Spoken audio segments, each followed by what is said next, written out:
4వ అధ్యాయము 4వ వచనం. ఈరోజు క్యాలెండర్ వాగ్దానం కూడా ఇదే వాగ్దానం ఉంది. 4వ అధ్యాయము 24వ వచనంలో ఏమి రాయబడుతుందంటే, దేవుడు ఆత్మ కనుక ఆయనను ఆరాధించేవారు ఆత్మతోనూ సత్యముతోనూ ఆరాధింపవాలని దేవుని మాటలు తెలియపరుస్తున్నాయి.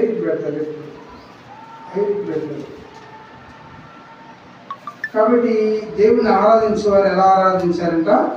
ఆత్మతోనూ సత్యముతోనూ ఆరాధించాలి. దేవుని ఆరాధించేటువంటి వారు ఆత్మతోనూ సత్యంతోనూ ఆరాధింపవలను అని దేవుని వాక్యం ఇంకా ప్రభువుని మనం ప్రార్థన చేసుకుందాం. ప్రభువు నడిపించిన కొలది మనం కొనసాగుతాం. పరిశుద్ధుడైన తండ్రి, ప్రేమ గల ప్రభువా, కృప కలిగిన దేవా, మీకే వేలాది వందనాలు స్తోత్రాలు చెల్లించుకుంటున్నాం. నాయన మీరే ఈ కుడికి కాలిపచ్చి వహించండి. నిలబడిన మీ దాసుని మీ నోటి పూరగా వాడుకుని ప్రభువా నా తండ్రి కావాల్సినటువంటి లేఖన భాగములు అందించండి. నాయన మీరే సహాయం చేయండి ప్రభు. మీరు ప్రభు మాట్లాడితే తప్ప మీరు ఏదైనా అందిస్తే తప్ప నేనేమి కూడా మాట్లాడలే నిస్సహాయ దాసుని మీ ఎదుట ఒప్పుకుంటున్నాను తండ్రి. మీరే సహాయం చేయండి ప్రభా. నాయన మీ ఏ గడియలు ఏ మాట కావాలో ఆ మాట మీరు అనుగ్రహించండి. మీ నడిపింపును మీ కృపను కోరుకుంటున్నాం దేవా. నువ్వే కృప చూపించి మహిమ ఘనత ప్రభావాలు పొందమని, మీకు ఆత్మాభిషేకంతో నింపమని ప్రభా సమస్తాన్ని మీ చేతికి అప్పగించుకుంటూ యేసు నామములోనే వేడుకొని ప్రార్థిస్తున్నాం తండ్రి, ఆమేన్.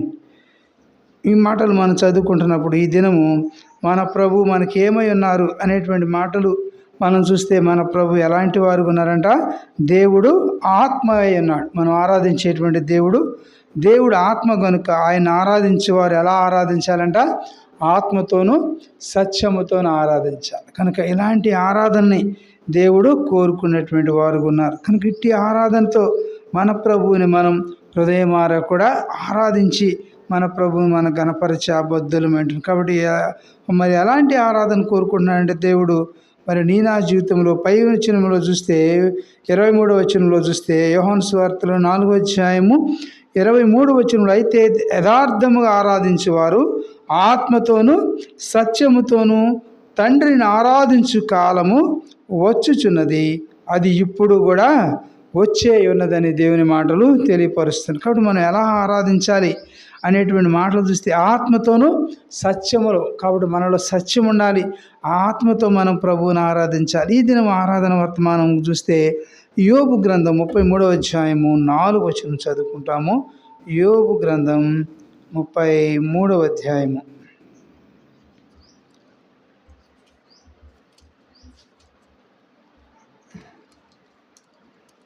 33వ అధ్యాయంలో 4వ వచనం చదువుకుంటాం. 33:4 వచనంలో, దేవుని ఆత్మ నన్ను సృజించను, సర్వశక్తుని యొక్క శ్వాసము నాకు జీవమిచ్చను అన్నాడు. కాబట్టి మన ప్రభు ఎలాంటి ప్రభుని మనం ఆరాధిస్తున్నామంటే, దేవుడు మరి మన గమనాన్ని తీసుకొస్తున్నటువంటి మాట అంటే, మరి ఆయన మాట్లాడుతున్నటువంటి మాటలు దేవుని ఆత్మ నన్ను సృజించను అంటున్నాడు. కాబట్టి దేవుడు తన ఆత్మతో నిన్ను నన్ను కూడా సృజించినటువంటి దేవుడు ఉన్నాడు. మొదటిగా మనం చూస్తే దేవుని ఆత్మ చేత మనము సృజించబడినటువంటి వారిగా ఉన్నామని దేవుని యొక్క మాటలను బట్టి మనం మరి అర్థం చేసుకోవాల్సిన వారం వింటున్నాం. అదే విధంగా చూస్తే 27వ అధ్యాయము 2వ వచనం చూస్తాము. యోబు గ్రంథం 27వ అధ్యాయం కూడా చూస్తే కూడా ఈ మాట చూస్తాం. 27:2 కూడా చదువుకుంటాము.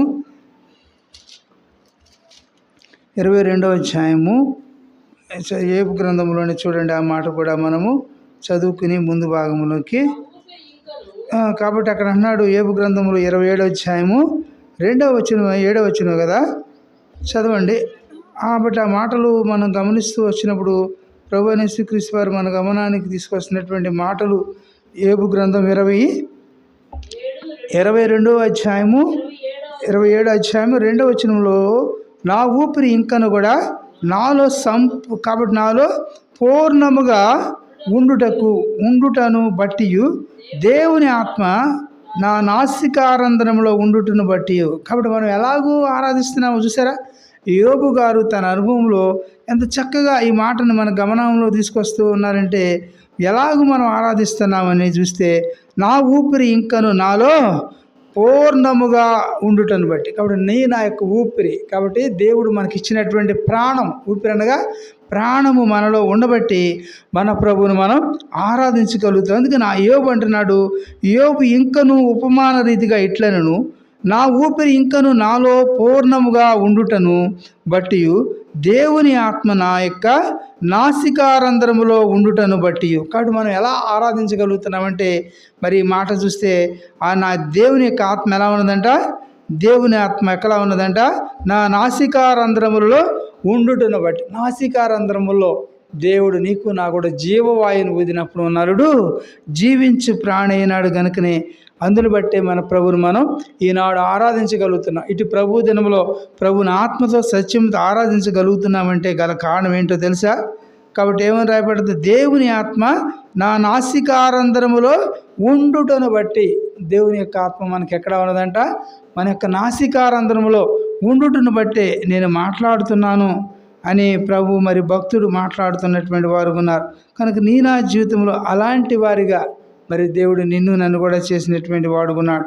అందును బట్టి దేవుడు మన ఆయన ప్రభువును మనం ఆరాధించాలి. కనుక మన ప్రభువుని ఎందుకు ఆరాధించాలని చూసాం. 33వ అధ్యాయంలో ఏబు గ్రంథంలో 33:4 చూసాము, దేవుని ఆత్మ నన్ను సృజించను అంటున్నాడు. కాబట్టి మైక్ ఏదో సరిగా రావట్లేదు చూడు.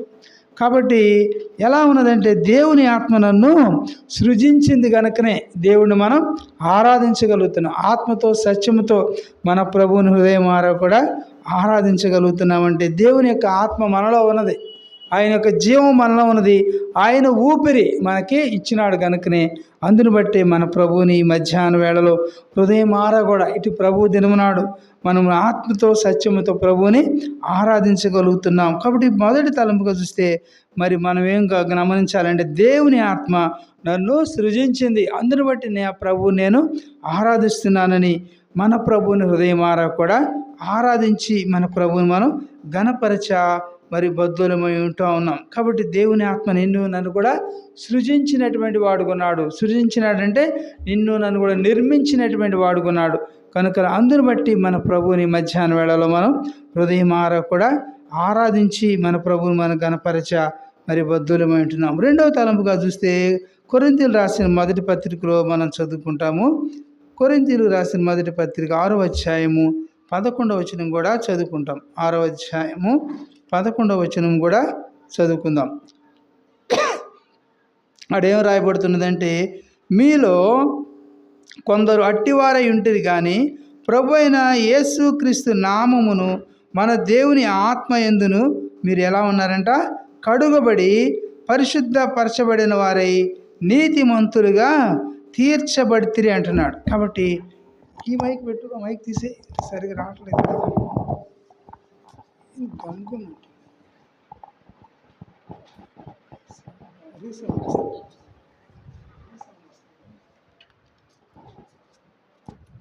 కాబట్టి ఎలాగో మనం ప్రభువుని ఆరాధించాలని అనిపిస్తున్నప్పుడు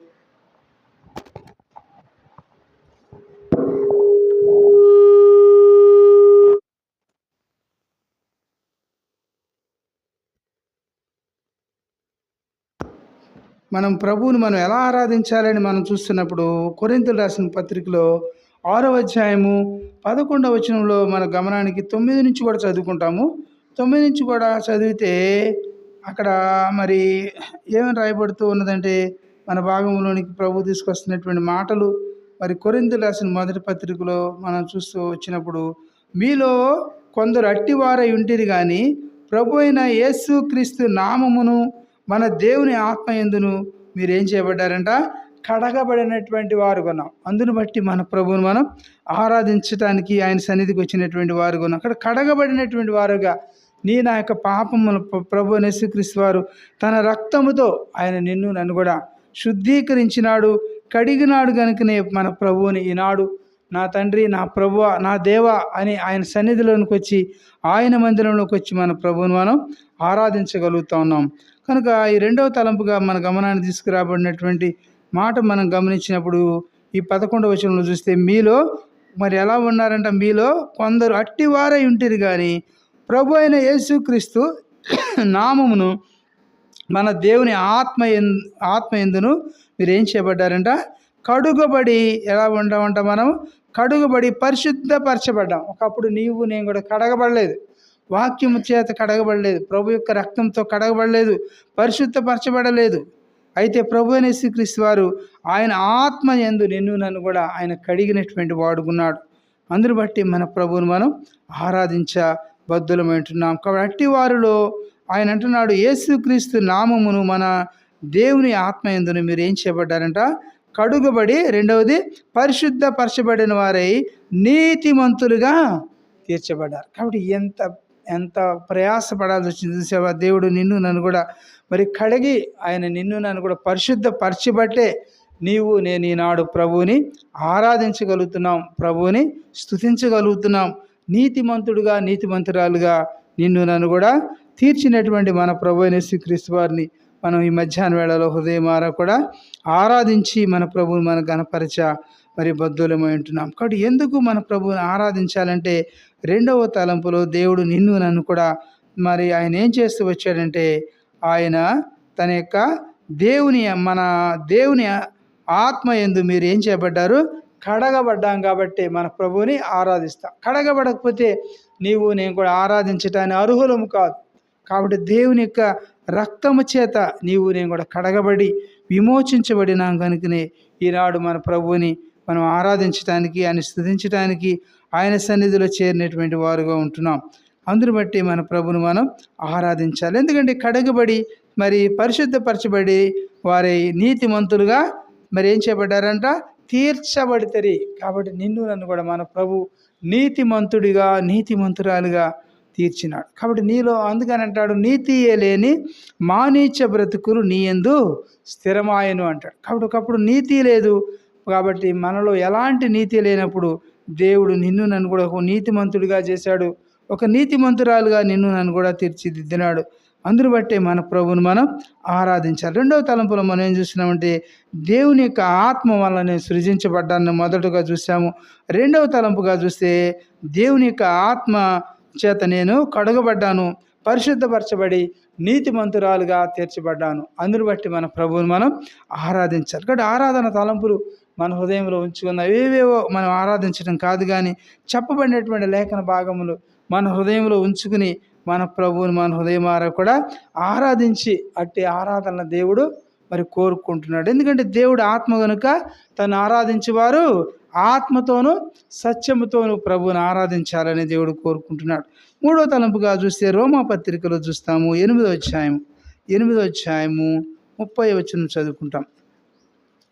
రోమాపత్రిక 8వ అధ్యాయము 30వ వచనం కూడా చదువుకుంటే అక్కడ రాయబడినటువంటి మాటలు మనం చదువుకుంటాం కదా. మరియు కాబట్టి ఎవరిని ముందు నిర్ణయించెనో వారిని పిలిచెను, ఎవరిని పిలిచెనో వారిని నీతిమంతులుగా తీర్చెను, ఎవరిని నీతిమంతులుగా తీర్చెనో వారిని మహిమపరిచాడు. కాబట్టి దేవుడు నిన్ను నన్ను కూడా ఏం చేస్తూ వచ్చారా ఏం చూస్తే, మరియు ఎవరిని ముందుగా నిర్ణయించినాడు. కాబట్టి ప్రభువైన యేసుక్రీస్తు వారు నిన్ను నన్ను కూడా ఆయన ముందుగానే నిర్ణయించుకున్నాడు. నా కుమారుడు నువ్వు నాకు కావాలి, నా కుమార్తె నువ్వు నాకు కావాలి అని ప్రభువైన యేసుక్రీస్తు వారు ముందుగానే పిలుచుకున్నాడు. దేవుని యొక్క ఏర్పాటులో నీవు నేను కూడా ఉండమంటే మరి దేవుడిని మనం ఆరాధించగలుగుతున్నాం, ఆయన స్తుతించగలుగుతున్నామంటే దేవుని యొక్క దయా సంకల్పమే ఇది. అందుని బట్టి మన ప్రభువును మనం ఆరాధించాలి. అందుకని మరియు ఎవరిని ముందుగా నిర్ణయించిన వారిని ఏం చేశాడంట? పిలిచినాడు. దేవుడు నిన్ను నన్ను కూడా తల్లి గర్భములో రూపింపక మునిపే ప్రభు ఎరిగినటువంటి దేవుడు, ఆయన పిలిచినటువంటి గొప్ప దేవుడు ఉంటున్నాడు. అందుని బట్టి మన ప్రభువును మనం ఆరాధించాలి. అలాగే ఎవరిని పిలిచిన వారిని ఏం చేస్తూ వచ్చాడంట? వారిని ఏం చేశాడు? పిలిచినటువంటి వాడిని నీతిమంతుడిగా నీతిమంతురాలుగా తీర్చినాడు. అందుని బట్టి మన ప్రభువు నిజంగా ఆరాధించాలి. అవును ప్రభు, పిలవడం మాత్రమే కాదు, కానీ పిలిచి కొంతమంది ఏం చేస్తారంట? అన్నం పెడతామంటారు, పెట్టరు. ఏదైనా సహాయం చేస్తామంటారు, సహాయం చేయలేరు. అయితే మన ప్రభు అలాంటి వాడు కాదు సుమ. మన ప్రభు ఎందరైతే ముందుగా ఎరిగినాడో వారందరినీ కూడా ముందే పిలిచినాడు. పిలిచినటువంటి వారిని ఏం చేశాడంట? ఆయన నీతిమంతులుగా తీర్చినాడు. కాబట్టి అందుని బట్టి మన ప్రభువుని మనం ఆరాధించాలి. నీకు నీతిమంతుడిగా నీతిమంతురాలుగా నిన్ను నన్ను కూడా ఈ లోకంలో ఆయన బాప్తీసం ద్వారా నిన్ను నన్ను కూడా కడిగినటువంటి వాడుగా నీతిమంతుడిగా చేసినటువంటి దేవుడు ఉంటున్నాడు. అందును బట్టి మన ప్రభువును మనం ఆరాధించాలి. అందుకని ఆయన అంటున్నాడు, నీతిమంతులుగా మరి తీర్చిన వారిని ఏం చేశాడంట? మూడవదిగా మహిమపరిచాడు. వారిని ఏం చేస్తూ వచ్చాడంట? వారిని మహిమపరిచినాడు. ఎంత గొప్ప ధన్యతనిచ్చాడు, ఎంత గొప్ప ఆధిక్యతని దేవుడు మనకు అనుగ్రహించాడు ఒకసారి గమనించండి. కాబట్టి దేవుడు ముందుగా ఏం చేశాడంట? మరి ఆ మాటలు ఒకసారి నాతో కలిసి చెప్పండి. ఆయన ముందుగా మనల్ని ఏం చేశాడంట? ఏం చేస్తూ వచ్చారు? ఆ మాట చదివితే, ముందుగా మనల్ని నిర్ణయించినాడు, రెండవది పిలిచినాడు, మూడవది ఎవరిని పిలిచిన వారిని ఏం చేస్తూ వచ్చాడు? నీతిమంతులుగా తీర్చినాడు, నాలుగవదిగా ఎవరిని నీతిమంతులుగా తీర్చిన వారిని ఏం చేస్తూ వచ్చారంట? మహిమపరుస్తూ వచ్చాడు. ఎంత గొప్ప కార్యాన్ని క్రమక్రమంగా దేవుడు మరి వృద్ధిపరుస్తూ వచ్చినటువంటి వాడుకుంటున్నాడు. అందును బట్టి మన ప్రభుని మధ్యాహ్న వేళలో హృదయమారా కూడా మన ప్రభువుని మనం ఆరాధించి మన ప్రభువుని మనం ఘనపరచ మరి బద్ధులమై ఉన్నాం. కాబట్టి అలాగే మనం చూస్తూ వచ్చినప్పుడు మరి అక్కడ కూడా అంటాడు కదా, తెస్సలోనికీయులకు రాసిన పత్రికలో, 2వ తెస్సలోనికీయులకు రాసిన పత్రికలో ఈ మాట కూడా మనకి అవసరాన్ని బట్టి మనం చదువుకుంటాము.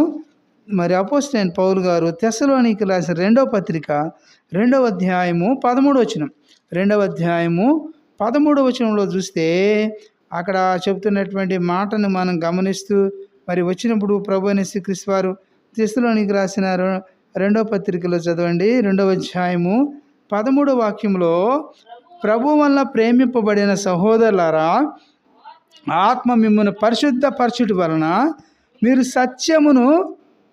సత్యమును నమ్ముట వలనను రక్షణ పొందుటకు దేవుడు ఆది నుండి మిమ్మును ఏర్పరచుకుంటు. చూసారు, దేవుడు మనల్ని ఎప్పుడు ఏర్పరచుకుంటూ వచ్చాడు అని దేవుని యొక్క మాటలు మనం గమనిస్తే, దూరం నుంచి దగ్గర నుంచి వింటున్న ప్రియ సహోదరుడా సహోదరి, ప్రభువు వలన ప్రేమింపబడిన సహోదరులారా అని ప్రభు అయిన యేసుక్రీస్తు వారు ఈ మధ్యాహ్న కాలంలో ఆయన సంబోధిస్తున్నటువంటి వాడుకున్నాడు. కాబట్టి ప్రభు అయిన యేసుక్రీస్తు వారు ఆయన అంటున్నాడు, ఆయన నా గమనాన్ని తీసుకొస్తున్న ఆత్మ మిమ్మును పరిశుద్ధపరచుట వలన. కాబట్టి దేవుడు ఏం చేశాడంటే, 3వ తలంపుగా నిన్ను నన్ను కూడా ఆత్మచేత, దేవుని యొక్క ఆత్మచేత నిన్ను నన్ను కూడా పరిశుద్ధపరిచినటువంటి దేవుడు ఉంటున్నాడు.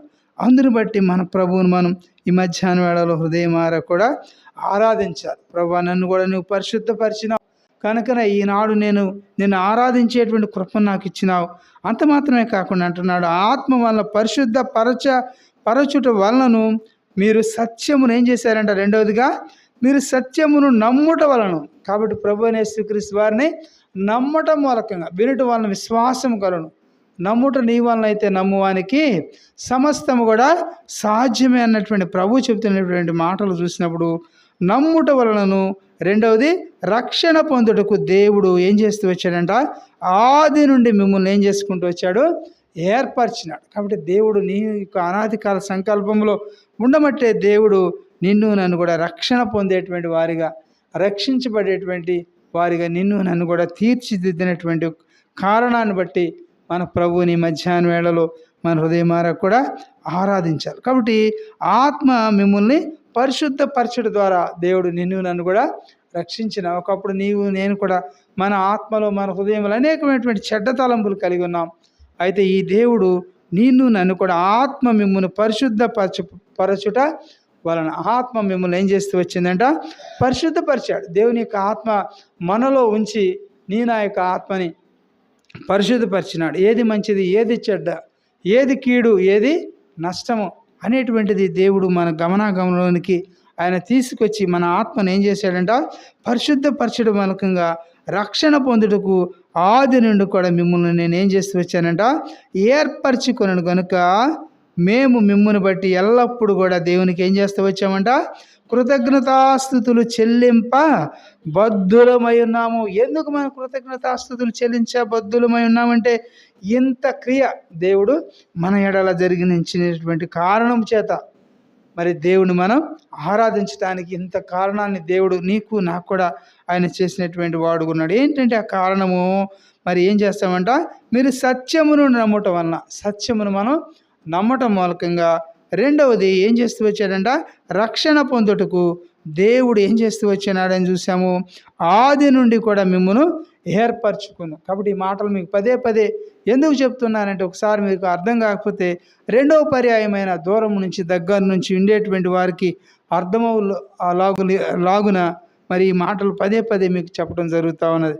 కాబట్టి ఆది నుండి కూడా మిమ్మల్ని ఏం చేస్తూ వచ్చానంట, ఏర్పరచుకొనెను అంటున్నాడు. కాబట్టి దేవుడు నిన్ను నన్ను కూడా ఏర్పరచుకున్న గనుక, అక్కడ అంటున్నాడు, ఏమంటున్నాడు, ఏర్పరచుకున్న గనుక ఏం చేయబడుతూ వచ్చింది, అక్కడ మేము మిమ్మును బట్టి ఎల్లప్పుడూ కూడా దేనికి ఏం చేస్తున్నాము, కృతజ్ఞతాస్తుతులు చెల్లించ బద్ధులమై ఉన్నాం. అక్కడ ప్రతి వారం కూడా మన ప్రభువును మనం హృదయపూర్వకంగా మరి ఆరాధించి కృతజ్ఞతాస్తుతులు ఎందుకు చెల్లిస్తున్నామో తెలిసిందా?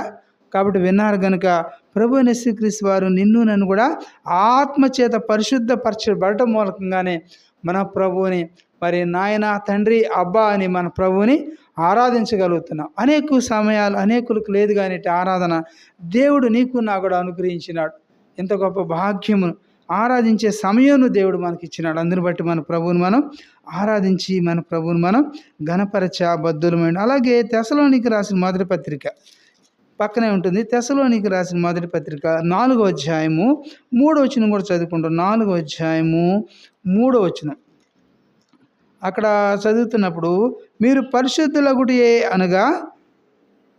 అనగా మీరు జారత్వమునకు దూరంగా ఉండుటే దేవుని చిత్తం అంటున్నాడు. కాబట్టి మీరు పరిశుద్ధులగుటే దేవుని చిత్తమైన. కాబట్టి నీవు నేను కూడా మరి అట్టి విధంగా అన్యాయస్తులుగా అక్రమాలుగా నేను కూడా ఉండటం దేవుని చిత్తం కాదు. కనుక దేవుడు ఏం చేస్తూ వచ్చారు అని మనం చూస్తే, మీరు పరిశుద్ధులు అగుటయే. కాబట్టి దేవుని యొక్క చిత్తం ఏంటంటే నిన్ను నన్ను కూడా పరిశుద్ధులుగా చేయాలని, నిర్దోషులుగా చేయాలని దేవుడు కోరుకున్నటువంటి వాడుకున్నాడు. కనుకనే ఆయన అంటున్నాడు, పరిశుద్ధులగుటయే అనగా మీరు జారత్వమునకు దూరముగా నుండుటయే దేవుని చిత్తము. మన ఎడల దేవుని చిత్తాన్ని జరిగించినటువంటి వాడుకుంటున్నాడండి. అందును బట్టి మన ప్రభుని మధ్యాహ్న వేళలో హృదయమార కూడా ఆరాధించాలి. అందుకని 7వ వచనం చదువుకుంటాం. ఇదే తెసలోనికి రాసిన పత్రిక 4వ అధ్యాయము 7వ వాక్యంలో మనం గమనించినప్పుడు, పరిశుద్ధులగుటికే దేవుడు మనల్ని పిలిచెను కానీ అపవిత్రులుగా ఉండుటకు పిలవలే. కాబట్టి చదువుతున్నారా మీకు పరిశుద్ధ భాగములో మరి దేవుడు మాట్లాడుతున్నటువంటి మాటలు మీరు కూడా చూసి నమ్మినప్పుడు, పరిశుద్ధులగుటికే దేవుడు మనను పిలిచెను. అందరు బట్టి మనం ఆరాధించాలి. అవును ప్రభా, నేను కూడా పరిశుద్ధంగా, అందుకని దేవుడు ఏమన్నాడు, నేను పరిశుద్ధుడినై ఉన్నాను కనుక మీరు కూడా పరిశుద్ధంగా ఉండండి అని ప్రభు యేసుక్రీస్తు వారు కోరుకున్న కారణం చేతనే దేవుడు అంటున్నాడు, పరిశుద్ధులగుటకే దేవుడు మనలను పిలిచినాడు. అందుని బట్టి మన ప్రభువుని ఆరాధించాలి. అవును ప్రభా, నన్ను పరిశుద్ధులు అవటకానికే నన్ను పిలిచినావు, నీ సహవాసమునకు నాయన, నీ సన్నిధికి, నీ మందిరమునకు నన్ను పిలిచినావు. అందుని బట్టి నీకు వందనాలు, స్తోత్రాలని మన ప్రభుని మధ్యాహ్న వేళలో హృదయమార కూడా ఆరాధించి మన ప్రభువుని మనం ఘనపరచ బద్ధులమైంటున్నాం. అలాగే 3వ వచనం కూడా చదువుకున్నాం కదా. పేతురు రాసిన మొదటి పత్రికలోనే మొదటి అధ్యాయంలో కొన్ని మాటలు చూస్తాం. మొదటి అధ్యాయంలో కొన్ని మాటలు మనం గమనిస్తూ వచ్చినప్పుడు, ప్రభు యేసుక్రీస్తు వారు మన గమనానికి తీసుకొస్తున్నటువంటి మాటలు, సందర్భాలు మనం గమనిస్తూ వచ్చినప్పుడు మొదటి అధ్యాయము 14 నుంచి చదువుకుంటాం. కాబట్టి అక్కడ మనకు కావలసినటువంటి వాక్యమును మరి దేవుని యొక్క మాటలు, లేఖనములు మనం ఆధారం చేసుకుని చదవాలి. కనుకనే మీకు లేఖనాలను నేను మరి స్పష్టంగా చూపించే మరి ప్రయత్నం చేస్తున్నాను. మొదటి అధ్యాయము 14వ వచనం నుంచి ఏం రాయబడుతున్నది చదవండి. నేను పరిశుద్ధుడై ఉన్నాను గనుక మీరును కూడా పరిశుద్ధులై ఉండుడని రాయబడి ఉన్నది. కాగా మీరు విధేయులకు పిల్లలై మీ పూర్వపు అజ్ఞాన దశలో మీకుండిన ఆశలను అనుసరించి ప్రవర్తింపక, మిమ్మును పిలిచిన వాడు పరిశుద్ధుడై ఉన్న ప్రకారము మీరును సమస్త ప్రవర్తన ఎందు ఎలా ఉండాలంట, పరిశుద్ధులై ఉండాలి. కాబట్టి సమస్త ప్రవర్తన ఎందు నేను కూడా ఎలా ఉండాలని దేవుడు కోరుకుంటూ వచ్చాడంటే, పరిశుద్ధురాలుగా ఉండాలని దేవుడు కోరుకుంటున్నాడు. అందుని బట్టే మన ప్రభువును మనం ఈ మధ్యాహ్న వేళలో ఆరాధించాలని, ఆయన స్తుతించాలని, ఆయన ఘనపరచాలని నేను కూడా ఆయన సన్నిధికి చేరినటువంటి వారు ఉన్నాం. అనేకులకి ఈ భాగ్యం లేదు, అనేకులకి ధన్యత లేదు, ఈ అవకాశం లేదు. కానీ అనేకులు పిలువబడలేదు, కానీ దేవుడు అనేకులు పరిశుద్ధపరచబడలేదు. కానీ దేవుడు నిన్ను నన్నే దేవుడు పరిశుద్ధపరిచినాడు. అందుని బట్టి మన ప్రభువుని మనం ఆరాధిస్తాం. మన ప్రభువుని ప్రతి ఆదివారం కూడా ప్రభువు యొక్క సన్నిధికి వెళ్ళి ప్రభువుని ఆరాధించాలి. వర్షిప్ అనగా దేవుడిని మనం ఆరాధించే బద్ధులమంటున్నాం. ఎందుకు ఆరాధించాలంటే దేవుడు ఏమంటున్నాడు, నేను పరిశుద్ధుడై ఉన్నాను కనుక మీరు కూడా ఎలా ఉండాలి, పరిశుద్ధులై ఉండండి, పరిశుద్ధంగా ఉండండి, అపవిత్రులు ఉండమాకండి అని అక్కడ అంటున్నాడు కదా. కింద భాగంలో కూడా మనం చదువుకుంటూ వచ్చినప్పుడు ఏముంటూ ఉన్నాడు, కాగా అంటున్నాడు. కాబట్టి ఆ కింద భాగంలో మరి 16 వచ్చిన చివరి భాగంలో కాగా మీరు విధేయులకు పిల్లలై, మనం ఎలా ఉండాలంట, దేవునికి విధేయులకు పిల్లలకు ఉండాలి కానీ దేవునికి అవిధేయులైనటువంటి వారిగా మనం ఉండకూడదు. అలాగే మన బిడ్డలు కూడా మనకు విధేయులుగా ఉండాలని మనం కోరుకుంటాం కానీ అవిధేయురాలుగా ఉండాలని ఎవరు కూడా ఆకాంక్షించరు. కాబట్టి దేవుడు కూడా ఏం కోరుకున్నాడంటే నీ నుంచి నా నుంచి కూడా మీరు ఎలా ఉండాలని దేవుడు కోరుకుంటూ వచ్చాడంటే కాగా అంటున్నాడు. కాగా మీరు విధేయులకు పిల్లలై మీ పూర్వపు అజ్ఞాన దశలో మీకుండిన ఆశలను అనుసరించి ప్రవర్తించమాకండి. మీరు ప్రభువుని ఎరగక మునుపు మరి కలిగి ఉన్నటువంటి అజ్ఞాన దశ అంటే మరి దేవుని ఎరగనటువంటి దశలో, మరి లోకములో పాపములో ఉన్నటువంటి దశలో మరి ఉన్నారేమో. అయితే మీకు ఉండినటువంటి ఆశలను అనుసరించి ప్రవర్తింపక అని రాయబడుతుంది. ప్రాముఖ్యమైనటువంటి తలంపు ఏంటంట, ప్రవర్తించమాకండి. పూర్వపు అజ్ఞాన దశలో మరి ఉండినటువంటి ఆశలను అనుసరించి ప్రవర్తింపక ఏమంటున్నాడు, మిమ్మును పిలిచినవాడు. ఎవరిని పిలిచినవాడు, మిమ్ములను పిలిచినటువంటి దేవుడు, నమ్మదగినటువంటి దేవుడు. ఆయన చెప్తున్నటువంటి మాటలు ఏంటంటే మిమ్ములను పిలిచినటువంటి దేవుడు ఎలాంటి దేవుడు అంట, పరిశుద్ధుడై ఉన్న ప్రకారము. మనల్ని పిలిచినటువంటి దేవుడు పరిశుద్ధుడు, జన్మ పాపము లేనటువంటి వాడు, కర్మ పాపము లేనటువంటి వాడు. నాలో పాపం ఉన్నదని మీలో ఎవరైనా స్థాపింపగలరా అని చెప్పినటువంటి దేవుడు మరి ఈ మధ్యాహ్న వేళలో నా గమనంలో తీసుకొస్తున్నటువంటి మాటలు మనం ఒకసారి గమనించినప్పుడు మిమ్ములను పిలిచినటువంటి దేవుడు ఎలాంటి దేవుడు అంట, పరిశుద్ధుడైన ప్రకారము మీరు కూడా. రెండవది ప్రభు నీకు నాకు కూడా చెప్తున్నటువంటి మాట ఏమిటంటే మీరును అంటున్నాడు. ఎవరంట, మీరును ఎలా ఉండాలి, సమస్త ప్రవర్తన యందు పరిశుద్ధులై ఉండాలి. సమస్త ప్రవర్తన యందు, నా జీవితంలో సమస్త ప్రవర్తన. కాబట్టి నా ప్రవర్తనలో మనం ఏ విధంగా ఉన్నది, మన ప్రవర్తన పరిశుద్ధంగా ఉన్నదా, అపవిత్రంగా ఉన్నదా, ప్రభువుకి అవమానం తీసుకొచ్చేదిగా ఉన్నదా, అపకీర్తి తీసుకొచ్చేదిగా ఉన్నదా, నా నోటి మాటలు, మన ప్రవర్తన. కాబట్టి మనల్ని మనం మరి దేవుడు పరిశీలించుకోవాలని కూడా దేవుడు మిమ్మల్ని పిలిచినటువంటి దేవుడు పరిశుద్ధుడై ఉన్న ప్రకారము మీరు కూడా సమస్త ప్రవర్తన ఏంది ఎలా ఉండాలంట, పరిశుద్ధులై ఉండండి అని ప్రభు కోరుకుంటున్నాడు.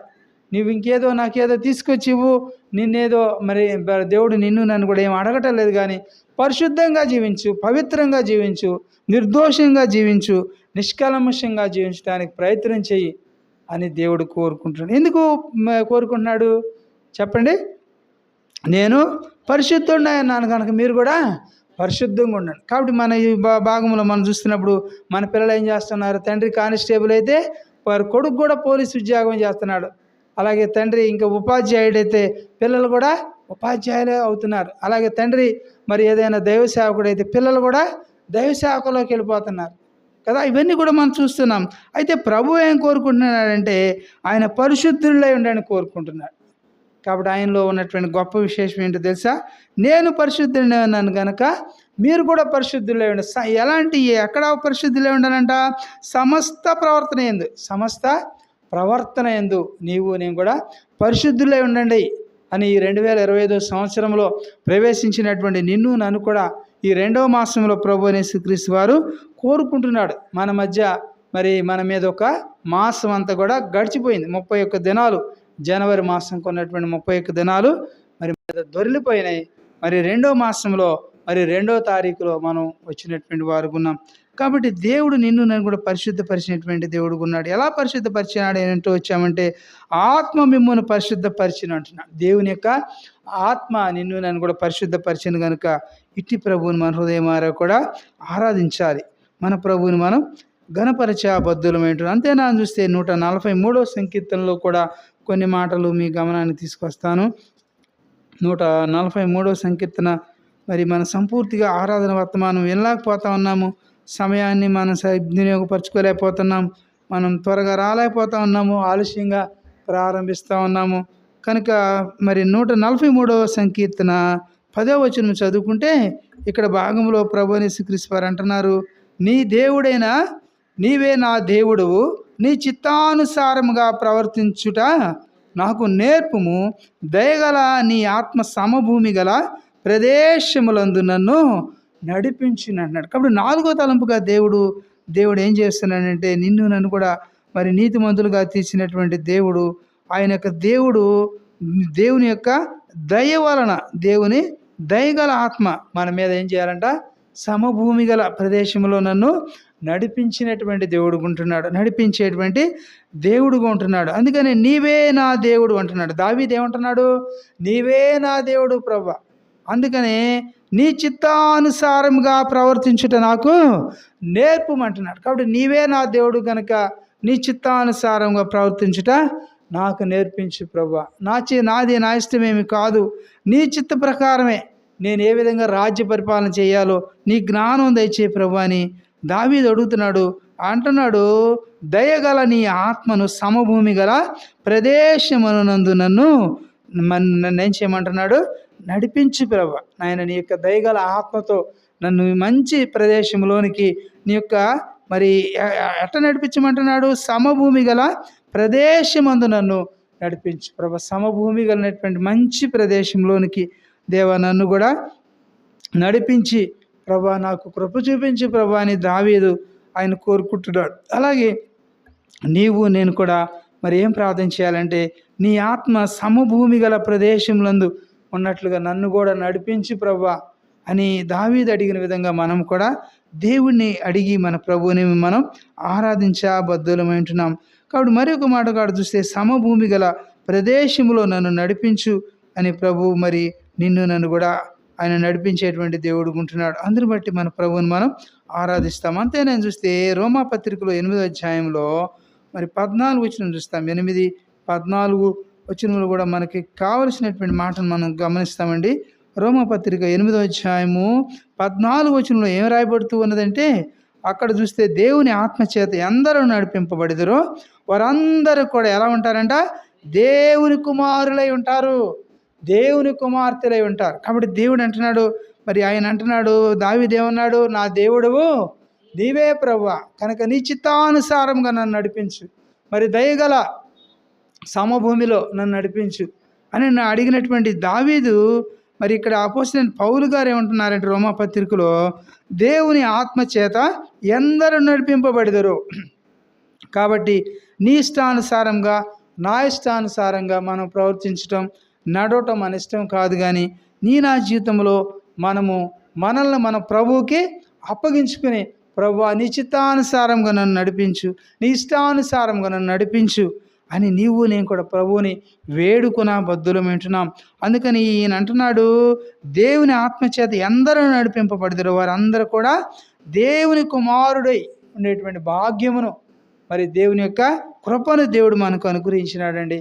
అందును బట్టి మన ప్రభువుని మనం చక్కగా ఆరాధించాలి. నా ప్రభువా, నా దేవా, నేను కూడా నీకు కుమారుడనేటువంటి భాగ్యము, నీ కుమార్తెనేటువంటి ధన్యతను నాకు కూడా ఇచ్చావా, నీ పిల్లలయ్యేటువంటి భాగ్యము నాకు ఇచ్చినందుకు నీకు వందనాలు, స్తోత్రాలని మన ప్రభుని మధ్యాహ్న వేళలో హృదయమార కూడా మనం పరిశీలించుకుంటూ ప్రభు సన్నిధిలో ప్రభువుని ఆరాధించబద్ధులమై ఉంటున్నాం. కాబట్టి దేవుని ఆత్మచేత ఎందరూ నడిపింపబడతారో వారందరూ కూడా దేవునికి కుమారుడుగా కుమార్తెగా నిన్ను నన్ను కూడా చేసినటువంటి దేవుడు ఉంటున్నాడు. అందుని బట్టి మన ప్రభుని మధ్యాహ్న వేళలో హృదయమార కూడా మనం ఆరాధిద్దాం. ఇంకా 2 తలంపులు ఉన్నాయి, కూడా చెప్తాను. కొరింథీయులకు రాసిన మొదటి పత్రికలోనే ఈ మాట కూడా చూస్తాము, ఆ మాట కూడా మనం చదువుకుందాం. కొరింథీయులకు రాసిన మొదటి పత్రిక 2వ అధ్యాయము 9, 10 వచనాలు కూడా చదువుకుంటాం. కొరింథీయులకు రాసిన 2వ పత్రికలో చదవండి. కొరింథీయులకు రాసిన మొదటి పత్రిక దయతో క్షమించండి, మొదటి పత్రిక చదవండి, 2వ అధ్యాయము. కాబట్టి ఇక్కడ ఏమంటున్నాడు, 2వ అధ్యాయం 9వ వచనములో మన భాగంలో తీసుకొచ్చినటువంటి కొరింథీయులకు రాసిన మొదటి పత్రిక 2:9 చదువుకుంటున్నప్పుడు ఇందును గూర్చి దేవుడు తన్ను ప్రేమించి వారి కొరకు ఏవి సిద్ధపరిచినవి కంటికి కనబడలేదు, చెవికి వినబడలేదు, మనుష్య హృదయమునకు గోచరము కాలేదు అని రాయబడి ఉన్నది. కాబట్టి దేవుడు తను ప్రేమించేటువంటి వారికి ఏవి సిద్ధపరిచాడో మనకి ఏమాత్రం కూడా తెలియదంట. కాబట్టి దేవుడు తను ప్రేమించేటువంటి వారికి ఏవి సిద్ధపరిచినో అవి కంటికి కనబడలేదు, చెవికి కూడా వినపడలేదు, మనుష్య హృదయానికి కూడా ఏమాత్రం కూడా గోచరం కాలేదని రాయబడిన ప్రకారంగా 10వ వచనంలో మనం గమనించినప్పుడు, మరి కొరింథీయులకు రాసిన మొదటి పత్రిక 2వ అధ్యాయము 10వ వచనంలో చూస్తే, మనకైతే దేవుడు వాటిని తన ఆత్మ వలన బయలుపరిచి ఉన్నాడు, ఆ ఆత్మ అన్నింటినీ దేవుని యొక్క మర్మములను కూడా పరిశోధించుచున్నాడు. కాబట్టి దేవుని యొక్క ఆత్మ చేత అనేక మర్మములను దేవుడు మనకు తెలియపరిచేటువంటి దేవుడుగా ఉంటున్నాడు. అందుని బట్టి మన ప్రభువుని మనం ఆరాధించాలి. కాబట్టి దేవుని యొక్క ఆత్మ చేత అందరు నడిపింపబడతారో వారందరూ కూడా దేవుని పిల్లలు అయ్యేటువంటి భాగ్యం ఇచ్చినటువంటి దేవుడు నీ ఆత్మ ద్వారా దేవుణ్ణి మరి అంటున్నాడు. ఆయన నీకు నాకు కూడా ఏం అనుగ్రహిస్తూ వచ్చారు అని మనం చూసినప్పుడు ఆ ఆత్మ అన్నింట కూడా దేవుని మర్మములను గురించి బోధించుచున్నాడు. కాబట్టి దేవుని యొక్క మర్మాలు, వాక్యములు ఉన్నటువంటి మర్మాలని దేవుడు తన యొక్క ఆత్మ చేత బోధిస్తున్నప్పుడు మనం నేర్చుకునేటువంటి కృపను దేవుడు మనకు అనుగ్రహించినాడు. అందుని బట్టి మన ప్రభుని ఈ మధ్యాహ్న వేళలో హృదయమార కూడా మనం ఆరాధించి మన ప్రభువును మన గణపరిచే బద్దులు వింటున్నాం. చివరిగా చూస్తాము ఎఫెసీయులకు రాసిన పత్రికలో మొదటి అధ్యాయము, ఎఫెసీయులకు రాసిన పత్రిక అపోస్తలుడైన పౌలు గారు ఎఫెసీ సంఘానికి రాసినటువంటి పత్రికలో మొదటి అధ్యాయము 14వ వచనం, ఎఫెసీయులకు రాసిన పత్రిక మొదటి అధ్యాయము 14వ వచనంలో మనం గమనించినప్పుడు, దేవుని మహిమకు కీర్తి కలుగుటకై ఆయన సంపాదించుకొనిన ప్రజలకు విమోచనము కలుగు నిమిత్తము ఈ ఆత్మ మన స్వాస్యమునకు సంచకరుగా ఉన్నాడండి. అందును బట్టి మనం ఆరాధించాలి. కాబట్టి దేవుని ఆత్మ మనకు ఎలా ఉన్నాడంట, ఈ ఆత్మ మనకు ఆత్మకి ఎలా ఉన్నదంట, స్వాస్యమునకు సంచకరుగా మన దేవుడు ఉన్నాడు. అందును బట్టి మన ప్రభువుని మనం ఆరాధించి మన ప్రభువుని మనం ఘనపరచాలి. కాబట్టి ఈ మాటని మరొక పర్యాయం మన హృదయాలకు మనం అన్వయించుకుంటూ చదువుకుంటే, దేవుని మహిమకు కీర్తి కలుగుటకే, ఎవరికి కీర్తి కలగటానికంట, దేవుని యొక్క మహిమకు కీర్తి కలుగుటకే ఆయన సంపాదించుకున్న ప్రజలకు. కాబట్టి దేవుడు నిన్ను నన్ను కూడా విలువ పెట్టి సంపాదించుకున్నాడు. ఆయన యొక్క రక్తము కార్చి ఆయన నిన్ను నన్ను కూడా విమోచించినాడు. అందును బట్టి మన ప్రభువుని మనం ఆరాధించాలి. అందుకని ఆయన చెప్తున్నటువంటి మాట, ఆయన సంపాదించుకున్న ప్రజలకు విమోచనము కలుగు నిమిత్తం. కాబట్టి నీకు నాకు కూడా విమోచనమును, విడుదలను కలుగు చేయు నిమిత్తము ఏం చేయబడుతున్నది, ఈ ఆత్మ మనకు ఎలా ఉన్నదంట, మన ఆత్మకు మన స్వాస్యమునకు కూడా సంచకరువుగా ఉన్నాడు. అందును బట్టి మన ప్రభువుని మనం ఆరాధించి మన ప్రభువుని మన గణపరచ మరి బద్దులమైనటు. కాబట్టి సంచకరువుగా మనకిచ్చినటువంటి ప్రభువుని మనం ఆరాధించకుండా స్తుతించకుండా ఉండగలుగుతామా?